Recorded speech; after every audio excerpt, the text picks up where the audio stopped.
In the heart of Jerusalem, where history breathes through stone and faith glows in every sunrise, stands a place where the story of humanity is told through art, memory, and light. This is the Israel Museum, a sanctuary of civilization, a bridge between the ancient and the eternal, and the living soul of a timeless city. Morning breaks over the eternal city of Jerusalem. The first rays of sunlight spill gently across the ancient hills, touching stone rooftops and glimmering domes. A golden glow spreads across the landscape, soft, sacred, and timeless.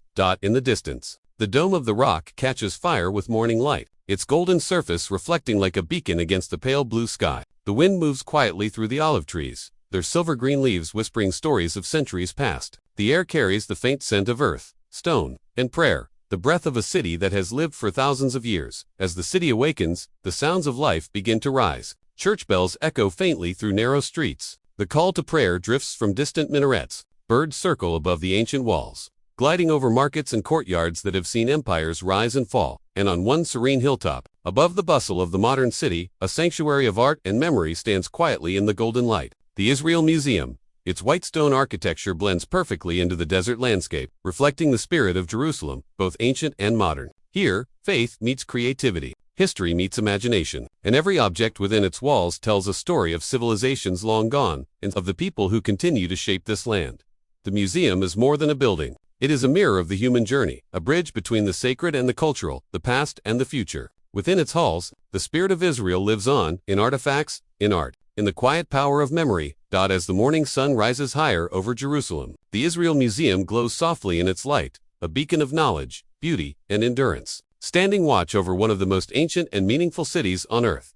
The story of the Israel Museum begins in the heart of a young nation, a country reborn after 2,000 years of longing, a land where every stone carries a memory, and every sunrise feels like a continuation of an ancient dream. It was the early 1960s. Jerusalem was still finding its modern voice, a city alive with energy, hope, and vision. Across its hills, cranes rose beside ancient walls. Dusty roads carried pilgrims, builders, and dreamers alike. And in that moment of national renewal, one dream stood above the rest: to create a museum, not just of art, but of identity, a place where the story of a people, from ancient scrolls to modern sculpture, could finally be told under one roof. That vision belonged to Teddy Kollek, the legendary mayor of Jerusalem, a man of unstoppable energy, passion, and imagination. To him, the Israel Museum was not just a building, it was a symbol of rebirth, a bridge between the past that shaped the people and the future they were building. Kollek believed that Israel deserved a museum as grand as any in the world, one that would stand shoulder to shoulder with the Louvre, the British Museum, and the Met, but with a soul that was uniquely Jerusalem. To bring this vision to life, he gathered a team of the finest minds and artists. At its center was architect Alfred Mansfeld, a man who understood that, in Jerusalem, design could never shout, it had to whisper. He created a structure that seemed to grow naturally out of the landscape, a harmony of modern geometry and ancient simplicity. Low, white stone buildings, scattered across a hill, connected by courtyards and pathways, like a small village, open to the light, open to the air. It was a design that respected the city's sacred skyline, a museum that would not dominate Jerusalem, but become a part of it. Inside, curators, scholars, and archaeologists began to gather treasures from across the land. Objects that told the story of Israel's long and winding journey, from prehistoric tools to the art of the modern state, from sacred texts to contemporary masterpieces. Every piece, every artifact, was a fragment of the nation's memory waiting to find a home. When the Israel Museum finally opened its doors in 1965, it was more than an event, it was a declaration, a statement to the world that this young nation would cherish not only its faith and freedom, but also its culture, creativity, and continuity. That day, visitors walked the museum's courtyards in awe. They saw ancient clay jars beside modern sculptures, bronze idols beside Torah scrolls, paintings from Europe hanging beside artifacts unearthed in the desert sands. It was as if time itself had gathered, centuries meeting under one sky, past and present, shaking hands in the heart of Jerusalem. The opening of the museum marked a turning point in Israeli cultural life. No longer would the nation's heritage be scattered, forgotten, or hidden in private collections. It would live here, preserved, celebrated, and shared with the world. And as the sun set over the Judean hills that evening, its light washed over the white stones of the new museum, turning them gold. For a moment, it seemed as though the land itself recognized what had been born that day, not merely a museum, but a national treasure, a sanctuary of art and memory, a home for the collective spirit of a people. The Israel Museum had come to life, and with it, a promise that the stories of this land, its struggles, its faith, its genius, would never fade again. Beneath the bright Jerusalem sun, Amid the white stone courtyards of the Israel Museum stands one of the most extraordinary structures in the world, a building that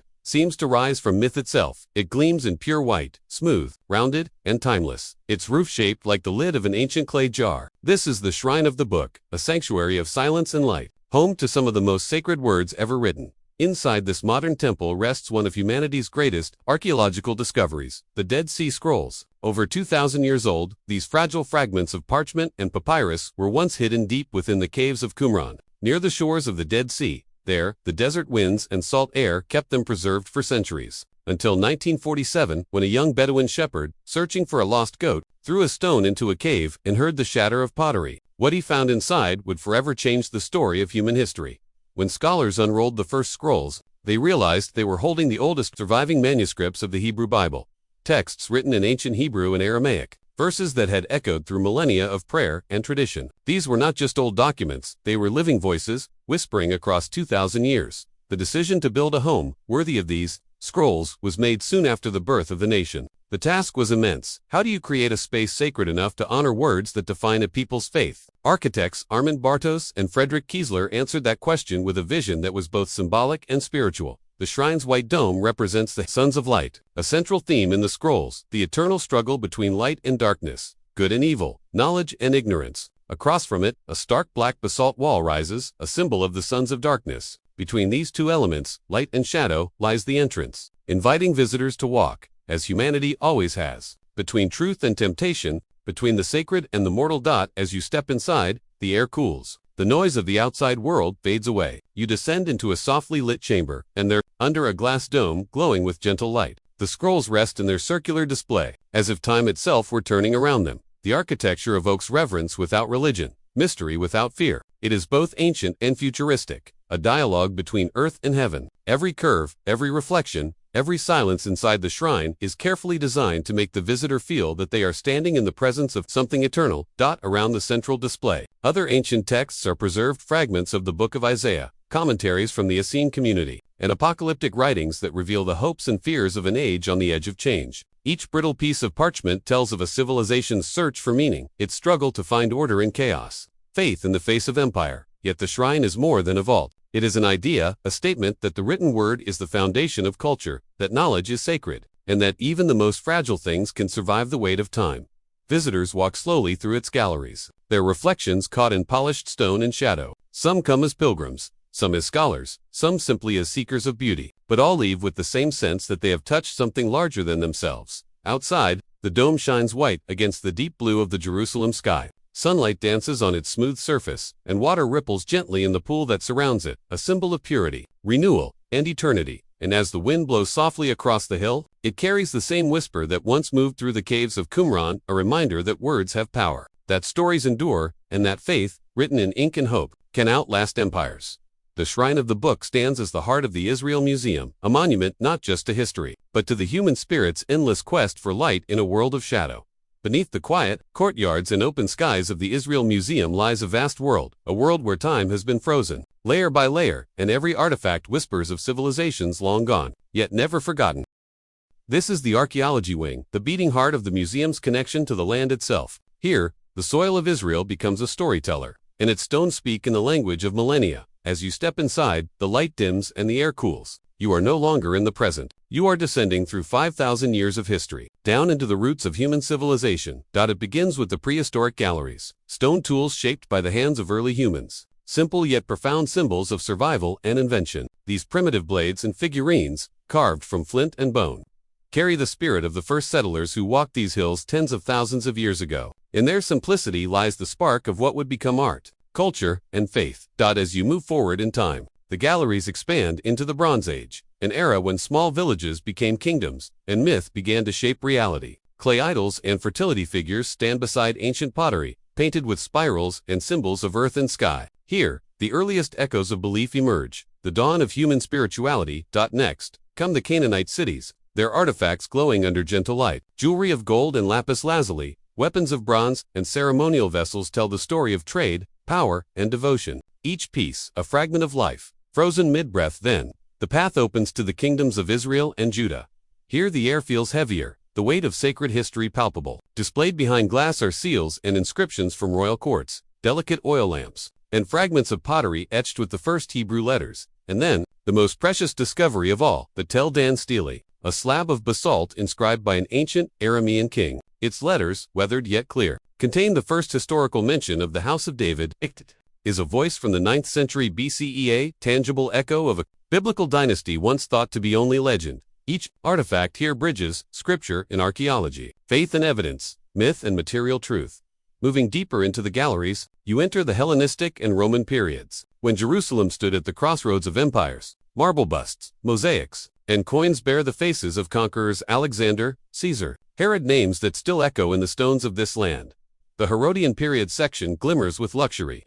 Glassware of perfect transparency, intricate jewelry, and architectural fragments from the palaces of a king who built in grandeur and fear. A reconstructed model of Jerusalem at the time of the Second Temple stretches across the hall, a masterpiece of detail, showing every courtyard, street, and shrine as they might have appeared 2,000 years ago. Visitors stand in silence before it, seeing history come alive in miniature, imagining the crowds that once walked those sacred steps. And yet, the archaeology wing is not only about kings and temples, it is also about the ordinary, the human. Cooking pots, spindle whorls, sandals worn thin by travel, and toys carved for children remind us that behind every empire were families. Behind every monument were lives, simple, fragile, and real. Further on, the galleries unfold into the Byzantine and Islamic eras, where faiths intertwined and cultures blended. Mosaics of radiant color depict suns, vines, and celestial patterns, symbols that transcended religion to speak of beauty and eternity. Delicate oil lamps bear inscriptions in Hebrew, Greek, and Arabic, proof that this land, though divided by faith, has always been bound by shared creativity. Every object here is more than a relic. It is a heartbeat, a story preserved in clay, stone, and metal. It reminds us that civilizations rise and fall, but the human desire to create, believe, and leave a mark that endures forever. The archaeology wing of the Israel Museum is not a mere collection. It is a timeline of humanity, a journey through the physical and the spiritual evolution of a land that has seen it all, from the birth of writing to the birth of nations. And as you emerge once again into the daylight of Jerusalem, you carry with you an unshakable sense of wonder that the dust beneath your feet once bore the footprints of prophets, kings, and dreamers, that every stone here has a soul, and that through the patient hands of archaeologists, the earth itself has spoken, revealing the memory of a people, and the story of civilization reborn. Beyond the ancient stones of kings and temples, another journey begins, a journey not through ruins and empires, but through the living heart of a people. This is the Jewish Art and Life wing of the Israel Museum, a space where faith becomes art, and art becomes a testimony of survival, memory, and devotion. Here, the story is not told in the language of conquest, but in the quiet symbols of daily life, the ritual objects, garments, and traditions that have carried Jewish identity across continents and centuries. The galleries unfold like chapters in a living book, each room a different world, each artifact a heartbeat of a community once scattered, yet forever united. You begin with the ancient roots of Jewish life in the land of Israel, simple oil lamps, scroll cases, and fragments of mosaic floors that once adorned ancient synagogues from the Galilee to Beit Alpha. The patterns shimmer with timeless beauty: stars, vines, lions, menorahs, symbols that have guided generations through darkness and exile. Then, the path leads outward to the farthest corners of the Jewish diaspora. From the deserts of Yemen to the snowy villages of Poland, from the mountains of Ethiopia to the bustling ports of Morocco, the story of the Jewish people unfolds not as a single tale, but as a symphony of voices, colors, and traditions. Glass cases gleam with silver Torah ornaments, their filigree work intricate and luminous. The light catches on Hanukkah lamps shaped like crowns, peacocks, and pomegranates, each design carrying the touch of a different culture, each flame symbolizing endurance through time. Nearby hang Torah curtains embroidered with gold thread, the handiwork of women who stitched their prayers into every fiber. Wedding dresses, prayer shawls, and ceremonial robes reveal how beauty and devotion walked hand in hand across generations. Every item here was once held, worn, or blessed. They are not relics of a distant past, they are survivors of migration, exile, and rebirth. One gallery is devoted to synagogue interiors, painstakingly reconstructed within the museum's walls. You step inside and find yourself surrounded by the rich colors and carvings of the Horbo synagogue from Ukraine, its painted ceilings alive with zodiac symbols, lions, and eagles. This is more than architecture. It is memory resurrected, a sacred space that once echoed with song and prayer, now reborn in the heart of Jerusalem. Another corner tells the story of the Ethiopian Jewish community, whose journey across deserts and danger led them home after millennia. Their artifacts, woven baskets, prayer scrolls, and sacred manuscripts speak of faith unbroken, of identity preserved against all odds. and nearby, treasures from North Africa, Persia, and Spain show the flowering of Jewish art under Islamic and European influence. A reminder that Jewish creativity has always absorbed, transformed, and reimagined the cultures around it.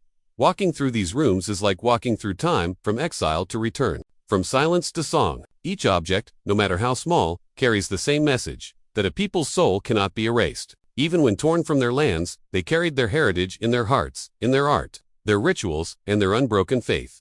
The Jewish Art and Life Wing is more than a museum display. It is a living testimony to endurance, to adaptation, to beauty born from struggle. It reveals how a scattered people wove the fragments of their past into a tapestry of belonging, and how creativity became a form of prayer. In the center of one gallery stands a single candle, lit beside a case of worn prayer books rescued from Europe. Its flame flickers softly, reflected in the glass. In that gentle light, you see the essence of it all: remembrance, resilience, and renewal. The artifacts may rest in silence, but their presence speaks louder than words. That identity endures, that faith transforms into art, and that every exile still dreams of home. Here, in the heart of Jerusalem, the art of Jewish life stands as both memory and miracle, a tribute to a people who never stopped believing, and never stopped creating.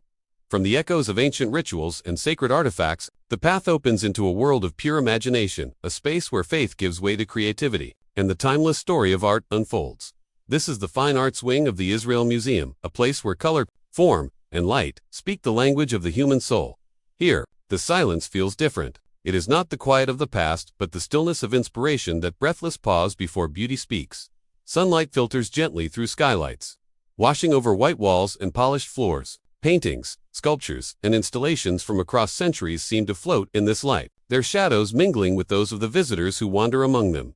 This wing is vast, a world within a world, where artistic genius from every corner of the globe meets the creativity of the land of Israel itself. The journey begins with the European masters' timeless canvases that tell the story of Western art's evolution, a luminous portrait by Rembrandt, a delicate landscape by Monet, and the emotional power of Van Gogh's brushstrokes. Each piece a conversation between light and feeling. Nearby, Picasso, Chagall, and Klimt capture the restlessness of the modern age, a world changing faster than ever. Artists searching for meaning in abstraction and color. As you move through the galleries, the tone shifts, the light warms, the art becomes more intimate, more rooted in the soil of this land.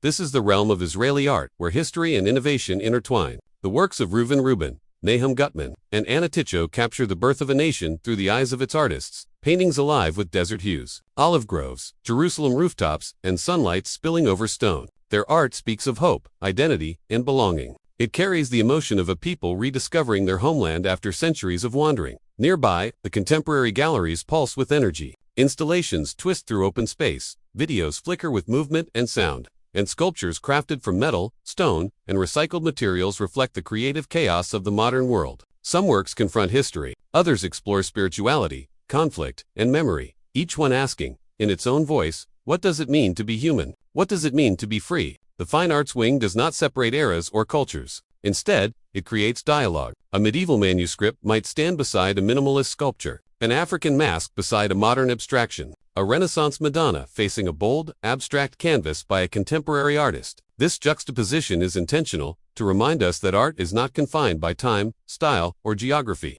It is a shared human instinct to create, to express, to endure. In one quiet corner, you find the prints and drawings collection, thousands of delicate works on paper, each one capturing a fleeting thought, a breath of genius. Leonardo da Vinci sketches beside modern Israeli illustrators, old and new, sacred and secular, all bound by the same pulse of creativity. As you wander deeper, you begin to sense the soul of the museum itself, not merely as a guardian of treasures, but as a living conversation between the past and the present. Art here is not only seen, it is felt. Each gallery invites reflection, not just on beauty, but on meaning, not just on technique, but on truth.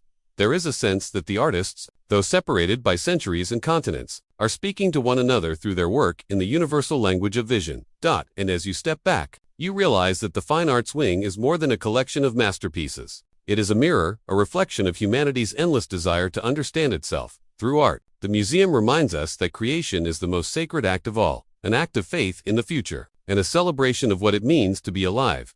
Step outside the museum's quiet galleries, and the sunlight returns, warm, golden, eternal. The sound of the city fades behind you, replaced by the hush of wind through olive branches and the distant hum of Jerusalem breathing on the horizon. Here, under the open sky, lies one of the most beautiful sculpture gardens in the world, the Billy Rose. Art garden. It is not a garden in the ordinary sense. It is a landscape of art and stone, where nature and sculpture meet, and where human creation seems to grow directly from the earth itself. Designed by the visionary, artist and architect Isamu Noguchi, the garden stretches gracefully across the slopes of the museum's hilltop. Noguchi, a Japanese-American sculptor who believed that art should live within its surroundings, crafted this place not as a display but as a dialogue between the land and the imagination. From above, the garden seems to flow with the terrain terraces of Jerusalem stone, paths that curve like ancient riverbeds and gentle levels descending toward the Judean hills. Every step reveals a new perspective, a new balance of form, light, and shadow. You walk among sculptures by the great masters of modern art. Auguste Rodin's figures caught mid-motion, Henry Moore's bronze shapes curved like living rock, Alexander Calder's abstract mobiles twisting playfully in the wind. Their shadows stretch and move as the sun crosses the sky, transforming the garden from hour to hour, a living canvas of shifting light and form. The open air becomes the gallery, the blue sky, the endless ceiling, the desert breeze, the unseen brushstroke that moves across the art. At times, the sculptures seem monumental, massive forms that echo the power of ancient idols. At others, they are quiet, almost invisible, stones resting among olive trees. Their presence felt more than seen. Noguchi once said that every space has its own music. Here, the music is silence, a silence that feels sacred. Visitors pause, breathe, and listen not only to the rustle of leaves, but to their own thoughts in the vastness of the land. In one corner stands the ladder by Menashe Kadishman, a slender steel form reaching upward, symbolizing the eternal connection between earth and heaven. Nearby, Claes Oldenburg's soft toilet and David Smith's steel constructions play with irony and reflection. Reminders that art can be both serious and joyful, eternal and fleeting. As you move through the terraces, Jerusalem unfolds before you, its golden domes, its white stone houses, its blend of sacred and everyday life. From here, the museum feels like part of the landscape, not separate from the city, but in harmony with it. When the afternoon sun begins to fade, the stones turn amber, the sculptures glow as though lit from within, and as dusk settles, the air cools, and long shadows stretch across the terraces. The garden becomes a dreamscape, a meditation on time, balance, and being.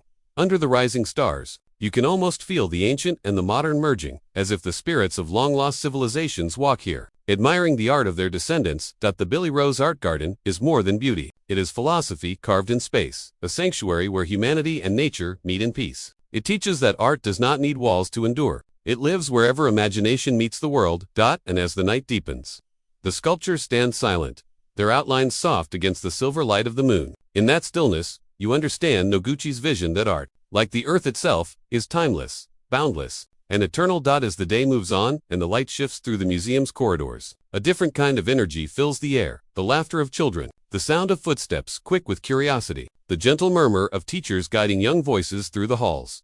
This is the Youth Wing for Art Education, one of the most beloved corners of the Israel Museum, where discovery begins, not with lectures or labels, but with wonder. Here, the museum becomes a playground for the imagination. Walls burst with color. Hands are busy with brushes, clay, and collage. Children kneel over canvases, mixing paints and ideas with the same fearless creativity that has shaped human art since the beginning of time. The Youth Wing is not just a classroom, it is a laboratory of expression. Its mission, to awaken the artist within every visitor, whether they are 6 or 60. Workshops unfold in bright sunlit studios, spaces designed for exploration. Children sculpt with clay, design with recycled materials, paint what they feel, and learn that art is not about perfection, it's about perspective, about seeing the world differently. In one corner, a group gathers around an ancient artifact, their eyes wide with awe. They are told that this piece, worn and fragile, was created thousands of years ago by someone their age, a child from another time, another land, whose imagination still speaks today. And in that moment,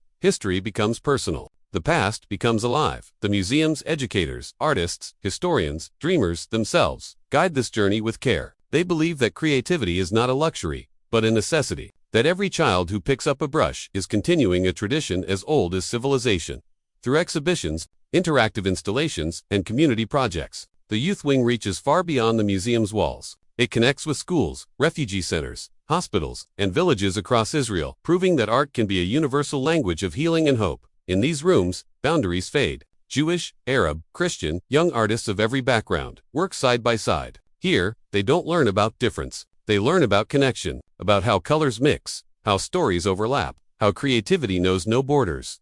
The Children's Art Garden, just outside, continues this dialogue with nature. Sculptures rise from the earth at a child's height. Pathways curved through trees and flowers. It is a place made for curiosity, where every rock, shadow, and shape invites a question. What if, why not? How can I make this my own? Even adults, standing there, can feel something shift, a reminder of the first time they drew in the sand, or shaped something from mud, or imagined the impossible. This is the quiet miracle of the Youth Wing. It reminds us that art is not only to be observed, it is to be lived. Every masterpiece once began in the uncertain hand of a child. Every vision was once just a dream, and in these classrooms filled with color and hope, the future of art, and perhaps of humanity, is already taking shape. As you leave the Youth Wing, the laughter fades, but the spirit lingers, a spark of imagination that you carry with you, a reminder that creativity is our oldest and most enduring language. Beyond the gardens and the galleries, past the terraces of stone and sculpture, rises one of the most striking structures in all of Jerusalem, a building that seems to belong to both heaven and earth.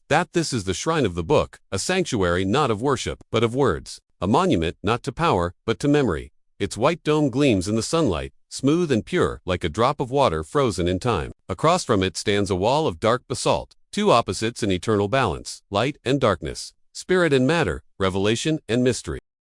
This design is no accident. It was created by architects Armand Bartos and Frederick Kiesler to reflect the story of the sacred texts it holds. The Dead Sea Scrolls, the oldest biblical manuscripts ever discovered in 1947 in caves near Qumran. These fragile scrolls had lain hidden for nearly 2,000 years, preserved by sand and silence. They were found by chance, a Bedouin shepherd tossing a stone into a cave, hearing the shatter of a clay jar, and uncovering one of the greatest archaeological treasures of all time. Inside those jars were words that had shaped civilization's ancient copies of the book of Isaiah, the Psalms, and texts never known before. They told of prophets, laws, and visions, echoes of a people searching for meaning in a world of exile and faith. Today, those same scrolls rest in the heart of the shrine, beneath dim light and careful climate, protected by silence, guarded by time.